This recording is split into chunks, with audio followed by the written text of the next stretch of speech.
Gog e Magog é uma expressão que aparece no livro de Apocalipse e também no livro do profeta Ezequiel. Fala de uma batalha entre o povo de Deus e Gog e Magog, como uma referência ao conflito final entre as forças satânicas e Cristo e seu povo. Há muitas interpretações e teorias acerca desse evento, o que acaba gerando ainda mais curiosidade entre as pessoas acerca dessa expressão. Antes de continuar, gostaria de pedir sua inscrição em nosso canal. Deixe seu like no vídeo. Quem são Gog e Magog? Gog e Magog são duas pessoas que representam o maligno? Ou são nações malignas?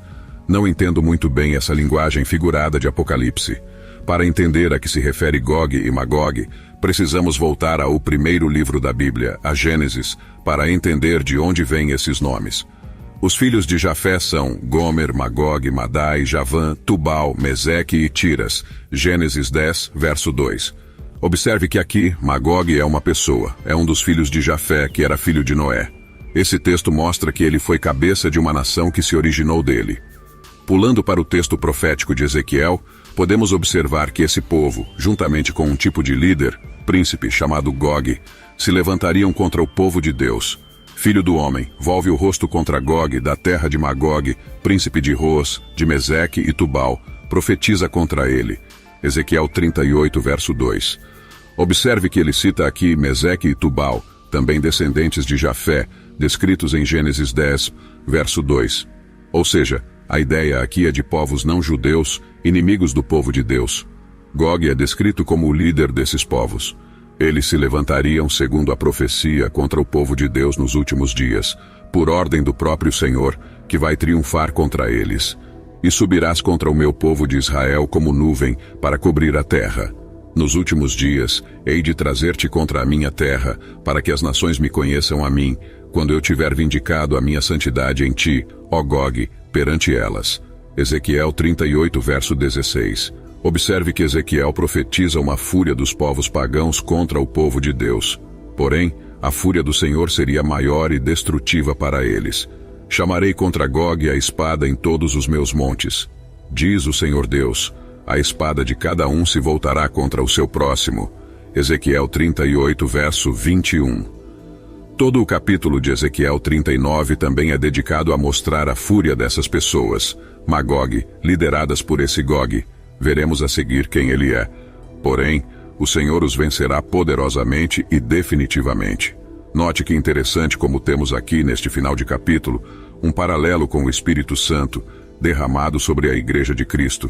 Já não esconderei deles o rosto, pois derramarei o meu Espírito sobre a casa de Israel, diz o Senhor Deus. Ezequiel 39, verso 29. A profecia se dará então no tempo após Cristo, quando o Espírito Santo estaria na terra, como ocorreu após a morte de Cristo e permanece ainda hoje. Apocalipse 20 nos relata a mesma profecia, o que a coloca em termos de data de fato nos últimos dias anteriores à segunda vinda de Cristo. Logo após relatar os 1000 anos em que Satanás está preso, veremos que haverá grande ação do diabo nas nações. Quando, porém, se completarem os 1000 anos, Satanás será solto da sua prisão. Apocalipse 20, verso 7. A ação do diabo em influenciar povos em toda a terra e inflamá-los contra o Senhor Deus é relacionada com Gog e Magog. E sairá a seduzir as nações que há nos 4 cantos da terra, Gog e Magog, a fim de reuni-las para a peleja. O número dessas é como a areia do mar. Apocalipse 20, verso 8. Veja que aqui temos muita luz na compreensão da profecia. Gog são líderes malignos influenciados pelo diabo. É possível que aqui tenhamos um líder mundial que seja mais proeminente e esteja à frente dos outros. Magog são todas as nações, de toda a terra, 4 cantos, que se levantam confiando em seu poder humano para resistir ao povo de Deus e ao próprio Senhor Jesus. Marcharam então pela superfície da terra e sitiaram o acampamento dos santos e a cidade querida. Desceu, porém, fogo do céu e os consumiu. Apocalipse 20, verso 9. Temos aqui a última tentativa do maligno, Gog, junto com os seus servos, Magog, de frustrar os planos de Deus. No entanto, observe que assim como profetiza Ezequiel, aqui também, essas nações terão um fim brusco e humilhante. Temos uma intervenção de Deus com fogo, o que indica juízo e condenação deles. Finaliza-se o poder que Satanás ainda tinha. Ele é derrotado totalmente e plenamente, assim como todos os que o seguem.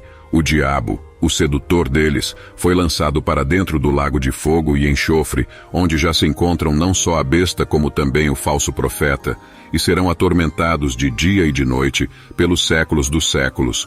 Apocalipse 20, verso 10. Segue-se o grande julgamento, o juízo final, público, do qual ninguém pode escapar. Vi também os mortos, os grandes e os pequenos, postos em pé diante do trono. Então se abriram livros. Ainda outro livro, o livro da vida, foi aberto, e os mortos foram julgados, segundo as suas obras, conforme o que se achava escrito nos livros. Apocalipse 20, verso 12. Sendo assim, em um contexto geral, Gog representa Satanás, agindo através de um ou mais líderes malignos que se levantam contra o Senhor e seus servos. Magog são povos de toda a terra, inimigos do povo de Deus, que ouvem a palavra do seu líder e se apressam em perseguir o povo do Senhor e o próprio Senhor. Gog e Magog são a Rússia, a China e Turquia. Muitos tentam adivinhar quais seriam essas nações nos tempos modernos, naquele tempo do fim. Alguns já tentaram relacioná-las com a Rússia e a Turquia, e até China, por exemplo. Porém, o texto bíblico não nos dá elementos suficientes para fazer essa correspondência, até porque não sabemos de forma exata quais nações estarão de pé nesses tempos do fim. O que me parece favorecer como melhor interpretação o fato de que nações pagãs diversas, de todos os 4 cantos da terra, se levantarão unidas contra o povo de Deus, sob as ordens de Satanás, que irá arrebanhar líderes, provavelmente um deles mais poderoso, para perseguir e tentar frustrar os planos de Deus, o que, claro, não conseguirá.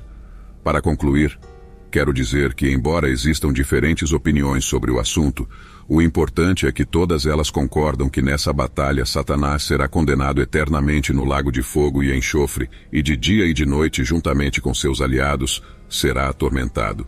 Te vejo no próximo vídeo. Deus abençoe a todos.